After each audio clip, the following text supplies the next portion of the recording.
शहजादा जो था एक मिस्र का शहजादा था।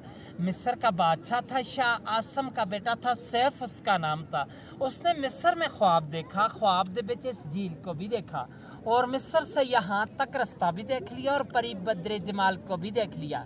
तो सुबह उठ कर उसने अपने बाप से बताया कि ए बाप, मैंने रात पे एक झील देखा और परी को देखा, परी पर आशिक हो गया, अब मुझे परी कैसे मिलेगी।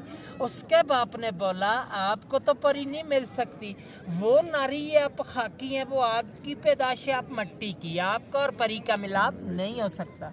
लेकिन वो बाप की नाफरमानी से कई साल ज़माने घूमता फिरता आखिर नारायण में पहुंचा तो 12 साल रास्ते पे लगे थे। जब नारायण में पहुंचा तो उसको अल्लाह वाला एक वली बुजुर्ग मिला। उस वली से पूछा कि मुझे परी कैसे मिलेगी। उसने बोला कि ये सामने वाला जो छोटा पहाड़ है, इसी की भी एक साइड में एक खेमे की तरह पत्थर है, वो आप भी मौजूद है। उस पत्थर के साथ जाओ और 40 दिन का चिल्ला करो, अल्लाह की इबादत करो, तब परी का पता चलेगा। उसने 40 दिन का चिल्ला किया। 40वें दिन के बाद 2 जन्नात उसके कब्जे में आ गए। उन जन्नातों ने सुलेमानी टोपी पहनाई तो झील के किनारे पर ले आई। वो किसी को नजर नहीं आता, उसको सब कुछ नजर आता है क्योंकि उसने सुलेमानी टोपी पहनी है। तो साथ उसकी सहेली थी, 8वीं वही मलका बदर जमाल परी जो ख्वाब में मिली थी, यहाँ पे नहाने के लिए आई कोए काफ से। कोए काफ जो है रूस के पास है, चेचनिया की तरफ है, रशिया में। आकर सब ने अपना अपना लिबास उतारा तो नहाना शुरू कर दिया।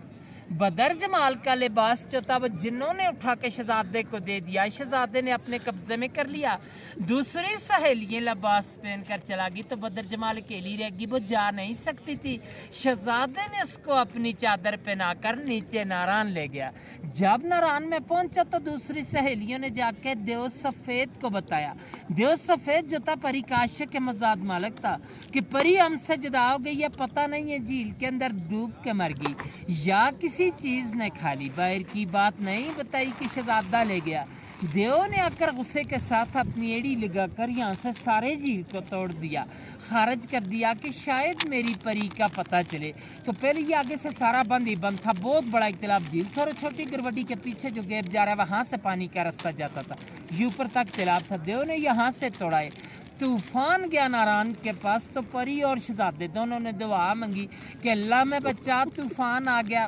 अल्लाह की कुदरत से एक सुरंग बन गया, दाएं साइड से भी तूफान गुजर गया और बाएं साइड से भी। परी और शहजादा दोनों बच गए।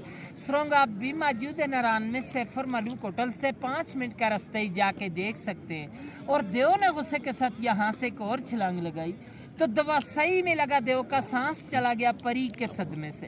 परी को लेके शहजादा शहर मिस्र को चला गया। शहजादे का सैफ नाम था।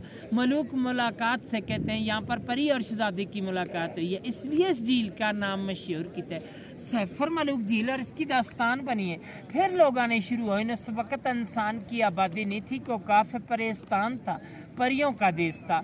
और आप इस वक्त 10,500 की हाइट पे बैठे हैं, सत्ताए समंदर से। वो सामने मलकाए पर्वत है, इसकी 17,000 हाइट है, लेकिन आज दिन तक इस पहाड़ी को किसी ने सर नहीं कर पाया। इसके अंदर सोने का घर बना और परियों का बसे हुए कोई जा नहीं सकते। जो बंदा भी जाता है परियां गिरा देती हैं। 98 का वाक्य है। राशिद भट्ट लाहौर का एक बंदा था, वो कहता था कि मैंने इस पहाड़ को सर करना है।